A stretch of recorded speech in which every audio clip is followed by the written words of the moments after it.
Lucy Everest is the Chief Operating Officer at the University of Liverpool, a post she has held since October of 2024. She has worked in higher education for circa 20 years in the range of commercial and Chief Operating Officer roles, both within the UK and with a broader global remit.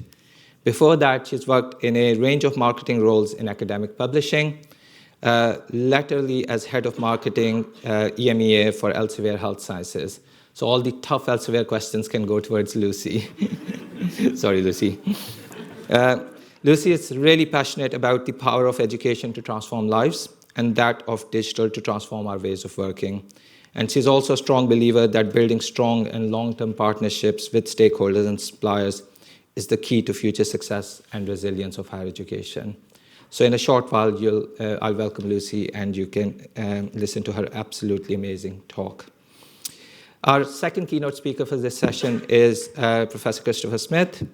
Professor Christopher Smith is the Executive Chair of the Arts and Humanities Research Council, AHRC, and the International Champion for UK Research and Innovation. He has been Professor of Ancient History at the University of St. Andrews since 2002, and he was also Dean of Arts between 2002 and 2006, Dean of Graduate Studies between 2006 and 2009, and Vice Principal between 2007 and 2009. It just shows the amazing breadth of roles that Christopher has held, before being seconded as Director of the British School at Rome, the UK's leading humanities and creative arts research institute overseas from 2009 to 2017. And while it's not in the official introduction, I must also say Christopher is an absolutely brilliant force and a real big supporter of research libraries, and just absolutely delighted to have you here, Christopher, as well. At this time, I'm just going to say thank you to all of you once again. I'm going to hand over to Lucy for her introductory talk for this session. And just as a reminder, Lucy and Christopher, I will give you some signs in case if we are extending time, but we're keeping it very casual. All right, welcome. Good morning, everybody. Please don't hold it against me that I used to work for Elsevier. It was a very long time ago, and it was a lovely company when I worked there, so that's all I can say on the topic. So I'm really delighted to welcome you to the city of Liverpool today, particularly because the weather is so fine. Obviously, it's always sunny in Liverpool, as you've noticed, and in particular to the Spine building with its fantastic views of Liverpool and beyond. I would advise, if you're afraid of heights, not to go too near the windows because it does cause dizziness, I find.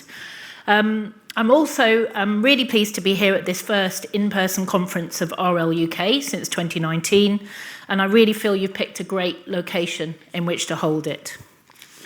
I'm sure you will have passed through our University of Liverpool campus probably this morning to get here today, home to over 25,000 students and around 6,000 academic and professional services staff. And in particular, you will have seen our fantastic Victoria Gallery and Museum, currently under renovation and wraps, which you will have the pleasure of visiting this evening for your conference reception and have the opportunity to visit some of our wonderful galleries. I know the team are very excited to have you here. I've only been the Chief Operating Officer at the University of Liverpool for 5 months, but have spent 20 enjoyable years in higher education across 3 higher education institutions, most recently at Heriot-Watt University in Edinburgh. Also, that university has campuses in Dubai and Malaysia.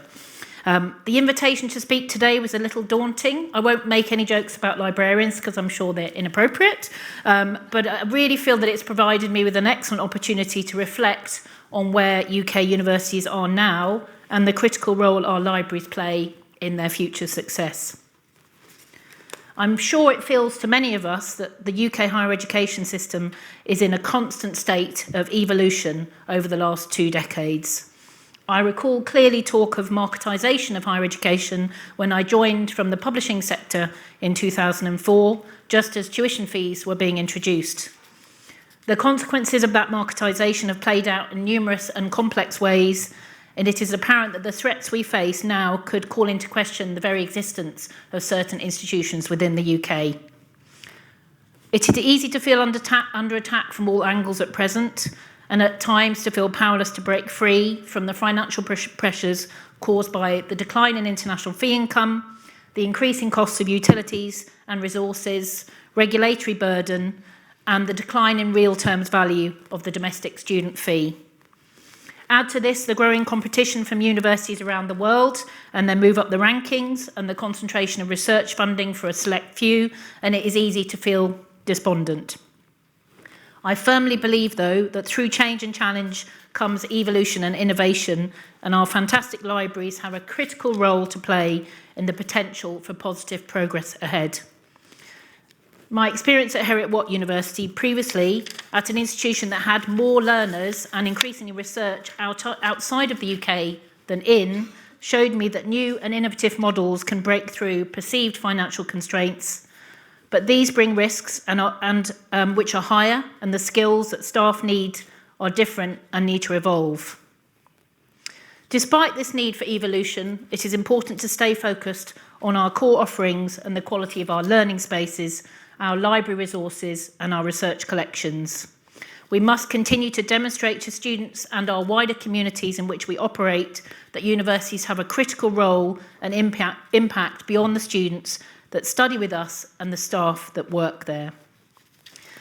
Today, I would like to focus on 4 areas where I feel libraries have a critical role to play, or where we need to collectively work together to ensure our universities thrive now and in the future. The first is around partnership. The University of Liverpool is proud to have a range of partnerships across the globe that have developed out of library-to-library collaborations, but have grown in breadth and depth beyond. The first one I want to highlight is with Sumy State in Ukraine. Again, hello to our colleagues. Thanks for joining us. I know you had a long journey to get here, so we're very pleased to see you with us. Obviously, this partnership was born out of the current conflict, and the sharing of resources has now extended beyond that to deep collaboration between colleagues. The second is with the National University of Lesotho, starting again as a library-to-library partnership, but now spanning joint conversations around sustainability research and Lesotho's Water Institute, Veterinary and Agricultural Sciences, and Archives and Records Management. The third is with the University of Georgia Athens in the USA, a partnership which spans over 12 years. This collaboration spans complementary collections across areas such as music and science fiction, but also draws upon our respective strengths around open research and digital scholarship. In a world where geopolitics seems to be working against collaboration, finding ways to keep dialogue open, share resources and perspectives feels more important than ever. And let's not forget that collaboration drives awareness, which in turn drives reputation, which in turn drives rankings, whether we like it or not. The second theme is around harnessing the power of digital to unlock collections and drive access and engagement with them beyond the traditional university walls. Liverpool is one of many institutions that is seeking to and has made recent progress in the digitisation of its collections, harnessing new technologies to support digital scholarship. We are particularly proud that much of our progress has been supported by quality research and research culture funding through work with our faculty to create a new digitisation suite, digital interface for our collections, and digital preservation platform. This investment has in turn led to a successful application to secure AHRC funding for our Garstang Museum of Archaeology and Egyptology, again in close collaboration with our archaeology faculty. I would encourage you to visit the museum while you're here and its fantastic staff and collection. We are also committed to embedding and investing further in our digital experimentation and makerspaces, primarily for our students, and in harnessing the power of our digital collections to create a digital shop window to increase engagement with community partners and commercial collaborators. Examples of this at the University of Liverpool include the joint creation of a digital collection with Cunard on the history of cruises and with Unilever in Port Sunlight. The third theme I want to highlight is around that of leveraging our collective buying power to get the best deals and build long-term financially sustainable partnerships with publishers. This is critical now more than ever as finances are tight and hard decisions need to be made around where we invest or indeed maintain current levels of expenditure. As you will all know, current challenging negotiations are underway with several publishers, and the importance of JISC in providing a collective voice for the sector is more critical than ever. The fourth and final theme I want to address is to highlight the critical role that libraries play in building community and a sense of belonging for staff and students across all levels of study and whether domestic or international. Libraries provide a safe, inspiring and often importantly warm space to concentrate, collaborate, experiment and seek support. Whether this be digital maker spaces in which to experiment free of judgment or a point of access for additional academic skills support, in a post-COVID world where human connection can be challenging, libraries play an increasingly important role in that human contact. In conclusion, I don't purport to be an expert in your fields, but I hope the themes I've highlighted resonate with you or cause you to pause and think about what more you could do and want to do across any of these areas in your own work and that of your teams. It is important, as always, to use the conference as a valuable source of restorative energy and a reminder of the power of good conversation and new perspectives. I'll leave it to you to enjoy the rest of your days at the conference. Thank you very much.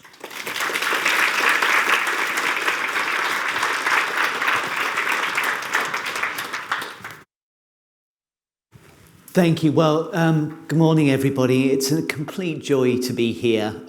This spectacular view in this wonderful city. It really is wonderful also to be with this library community, which to me is such an important infrastructure for everything we do across all of science. And may I, as international champion for UKRI, welcome the Ukrainian contingent. The collaboration that we've been able to construct with you has been extraordinarily important, and UKRI, I hope, has stood with you through these incredibly difficult days. So I am going to spend the first half of this being really quite boring, even for my elevated standards of monotony. I'm going to try and be a little bit more enthusiastic, or at least challenging towards the end. But I'm going to start with picking up something of what Lucy's just said about the notion of being under a kind of enormous sense of pressure.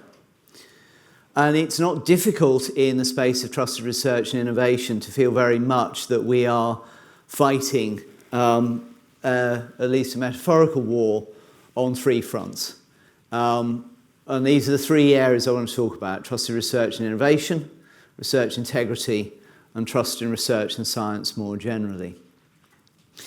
I'm not going to apologise for that metaphor, because although, and colleagues in this room clearly understand war in ways that, thank heavens, most of us have never had to endure, there are issues of connectivity between what is happening in physical conflict and what is happening in cyber conflict that we need to be acutely aware of, and particularly in the information security area. We are all, whether we like it or not, information security responsible individuals. So I'm going to start off with trusted research and innovation. And forgive me, most of you, I'm sure, will know this, so I will try to do this quickly. I'm sure the slides can be made available. Masood, afterwards, there's nothing in here that is sensitive, so I'll run over this, but please, you can have them later. This critical notion of the protection of the UK's intellectual property, sensitive research, people and infrastructure from theft, misuse and exploitation. It's extremely important to understand just how prominent this is in government thinking at the moment. A lot of what we talk about in the integrated review, which remains the key document to outline the government's approach to international activity, rests on the principle of as open as possible, as secure as necessary. That notion of security is really critical for the ways that we understand the engagements. Many of you will be working with colleagues and academics in your universities whose work will be covered by various kinds of security protection. And so we need to be very thoughtful about what we do with the outcomes of that. Sometimes this is called research security. And I think the importance of this, particularly in a period where growth is the thing that we are talking about all the time, to lose the value of the outcomes which are being produced to other countries and hostile agents is clearly a significant issue. It is an area that changes a great deal, and certainly academic colleagues often say, well, just give us the rules. Well, there aren't any rules. I mean, if the geopolitical situation went according to rules, it would all be a lot easier, right? Okay, so we'd all love that.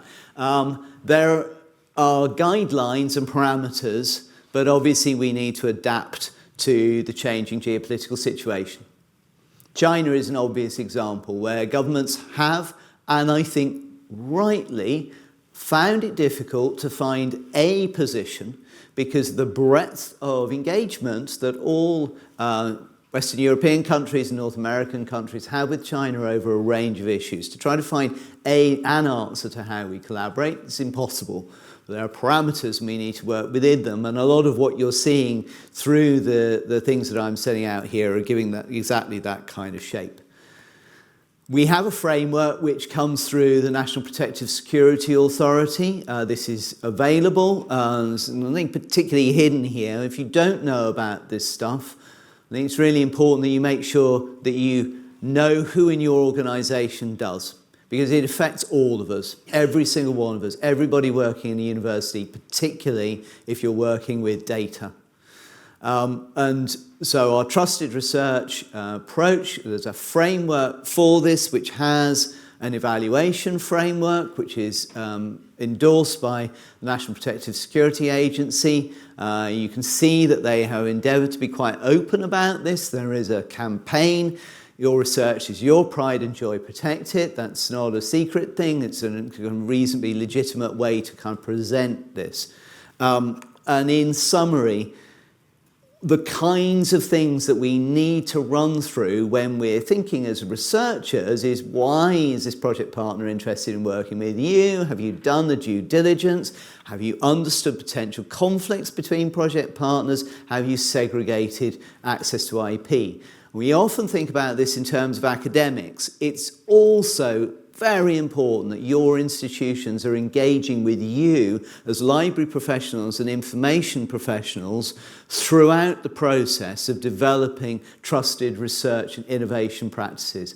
I cannot stress too much that you need to be in that room at the same time, because one of the things that is critical is that the point where you start thinking about trusted research integrity includes what happens to outcomes. And those outcomes will often be entering into your space in terms of open access or closed repositories. And because of that, I just want to say that all of us need to be intensely aware of the security protocols that we have on our institutional repositories. There is no point us locking the front door of our research, trusted research and innovation, and leaving the back door open. And we can talk about that more in Q&A, but I just want to make that clear. You need to be part of this conversation. And that shouldn't be a matter of being scary or terrifying, because actually the rules are very, very clear and straightforward. It is just a matter of common sense mostly. It's not a matter of needing to have vast amounts of security clearance. You just need to read the newspapers and then apply some common sense and be in the conversations with people who are doing the kinds of research integrity work that is happening in your organisations. The most obvious counsel in this regard is EPSRC. So I've given you here the kinds of ways in which EPSRC will approach these matters. They're not, as I say, they're not sort of hidden. There's a monitoring of a portfolio of research projects. There's a due diligence process. There's a clearly published statement about the expectations that applicants and universities should have in this context, which include trade sanctions, trade restrictions, and export control. Not every librarian needs to know everything about this, but I'm sure that chief operating officers know who knows about this in their organisation, and therefore you can be connected into that. Now, this is a dialogue. It's not a matter of us saying to you, go away and learn it all and then we'll test you on it in the evenings and phone you up and say, have you read the NSPA's latest information? It's a dialogue. And I think most importantly, if you do your two jobs, I think are two things. One, ask questions of a project if it's coming into your area. You're asking us to put this in the repository. Have you thought about whether there are any reasons why this shouldn't be open and what kinds of non-openness they have? Is this more than the normal, I want to publish this a bit later so I don't want everybody to see it? What do we need to know about your outcome? And secondly, if you don't get the information that you want, you can't find it, come and ask us. If it's grant funded by UKRI, we will want to talk to you and we want to understand your concerns and your questions. And there is a team that we have who will answer to the best of their ability or point you in the right directions. So, it's a complex landscape. Everybody has a responsibility here.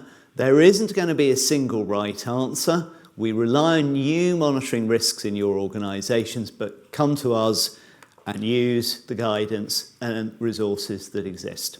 So, if we move on, I'll be briefer on this. Trusted research. This is the last slide on this. There's a set of web links here, which you'll be able to pick up through the slide deck, which give you some resources. So that'll come through. Lots of guidance. Let's use it.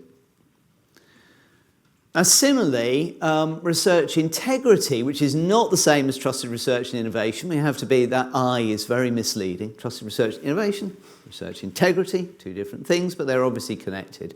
Again, there's lots and lots of information about this, and it's increasingly significant. We've got UKRI, CORI, the Committee on Research Integrity, and the Concordat to support research integrity. What is this all about? Well, again, this is basic common sense stuff, but it's very important. So on my first slide, I had paper mills. And the principles of research integrity touch on that kind of notion of research which is not your own or which is fraudulent in various ways. And the principles that the Concordat lays out, which is currently being reviewed and revised by the Committee on Research Integrity, CORI, are very straightforward. Honesty, rigour, transparency, open communication, care and respect, and accountability. These are big words, and they take a little bit of unpacking to get down to kind of rather knotty problems. I'm on meeting 3 of a conversation about authorship attribution. And the problem of the fact that some subjects do it alphabetically and some subjects don't do it alphabetically, and where you've got interdisciplinarity, they will have a row about it, and some people muscle their way into being first and then discover that's the wrong place to be, and all the rest of it. It's bizarre to me in artsy mouse, but there you go, because there we are. But the reason why I want to pick this up is because I don't think it's massively far away from some of the research and trusted research and innovation issues in some sense, because we need to hold these standards that what individuals, institutions, publishers, funders and others are offering is information which is valid, which is responsibly produced, which is accountable.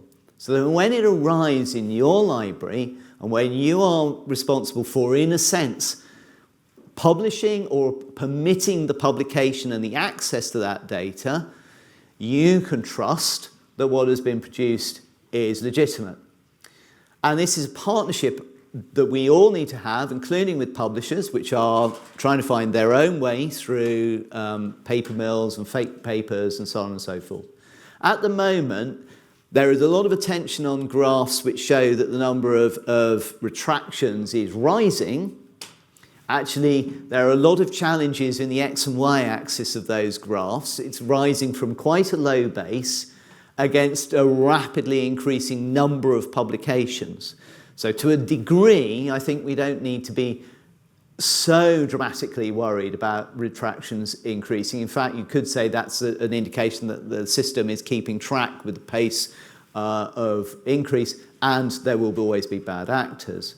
But I think there is something very important here about the way that we manage accountability. And the reason it's important is because at the moment, research is massively trusted. Campaign for Science and Engineering did a survey. Won't go through all the details here, but basically, out there, people think we're doing a good job and they can trust us when we talk about research. Look at where politicians are, down there. Look at where we are, up here. And we don't want politicians to be down there, we want to lift them up, but we certainly don't want to drop down. So it's really important that that first set of stuff about trusted research and integrity works in our favour for this kind of thing. Now, this is where I'll move into being slightly less battering you over the head with web links from UKRI. What's gone wrong, what's going wrong? I don't think we should be casual about the challenges to what is happening to the world of information. I'm a little bit joking here. Clearly, these are caricatures but they're caricatures of what could potentially happen more seriously. We all know that what Michael Gove was trying to say, perhaps not quite what he said. That loss of US government open data, there's a great deal of lossiness in data sets. So we need to be just thoughtful before we rush to it. And, they are vaccinating people for measles in the United States. But there are some concerns and some issues. And ultimately, I do believe that the way that you defend the freedoms of our society are through sound science, which is trusted. The most important defense that we have in the attacks which are happening on us and our values is to be educated and to be resilient through knowledge. And so it's very important that we think about that through the processes of trusted research and innovation, trusted research integrity, and also the future of our knowledge. So I picked out this from a book which is about to be published, but it was in the Financial Times at the weekend, about free speech.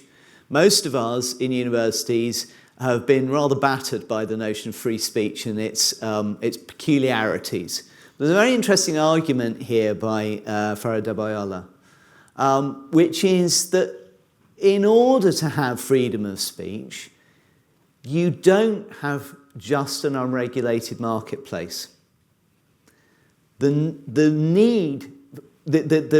thing you need for freedom of speech is a regulated marketplace, and we've been doing that in the way that we've constructed knowledge systems for a very long time. Freedom of inquiry, yes. So we should be allowed to talk about whatever we want to talk about. We should be allowed to think about problems wherever they come. But when you start moving into talking about that inquiry, there has to be a highly regulated system of quality control.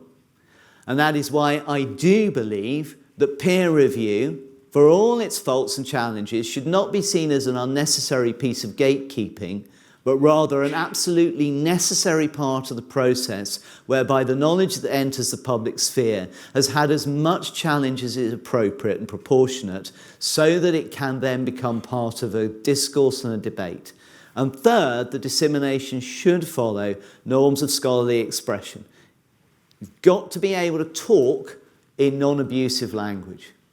Now that, for me, is actually a really powerful way of re-encapsulating and reconceptualizing the notion of how we present knowledge and information. And I am going to argue, to conclude, that the place where that marketplace of ideas has been regulated most effectively, which we need to protect and defend at all costs, is the library. However you think of it, as a physical space or as a virtual space.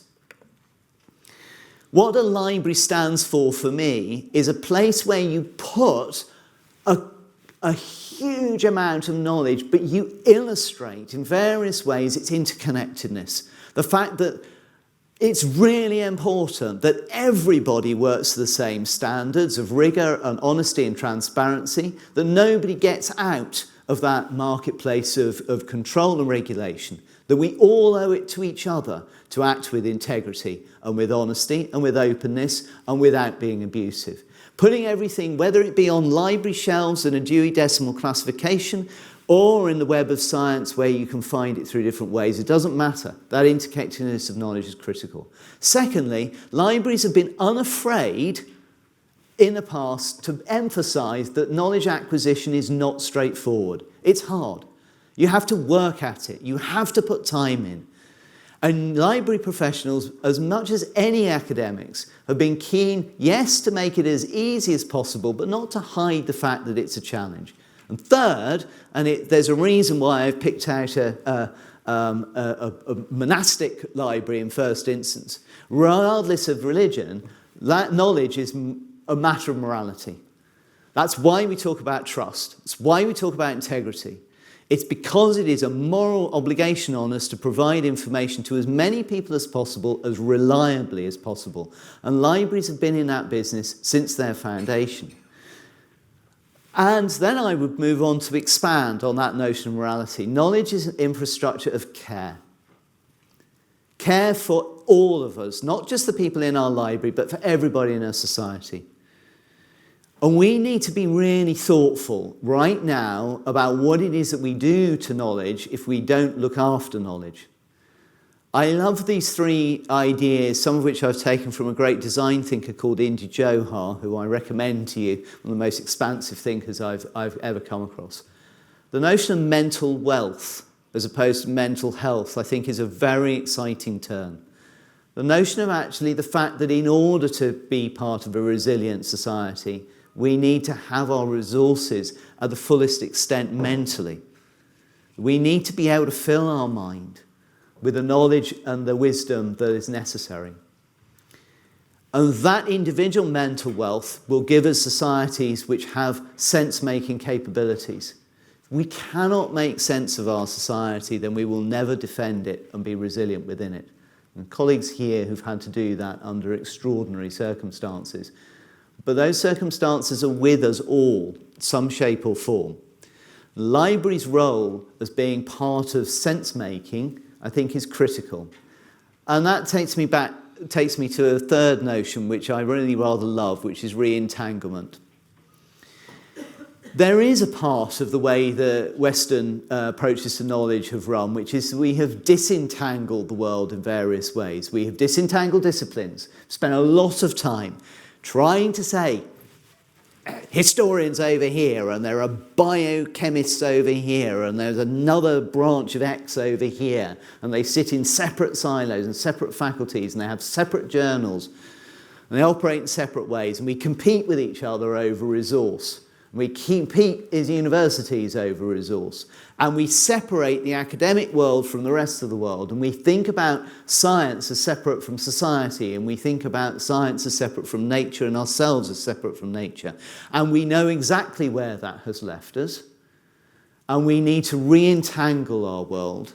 There is a sense in which the Enlightenment project of disentanglement has been incredibly important, but a new Enlightenment would re-entangle our worlds. And looking back at that library and your libraries are a place with enormous potential and opportunity to show the re-entanglement of our world, of ourselves, in our society and our nature. There isn't a library here that won't be thinking about its net zero responsibilities.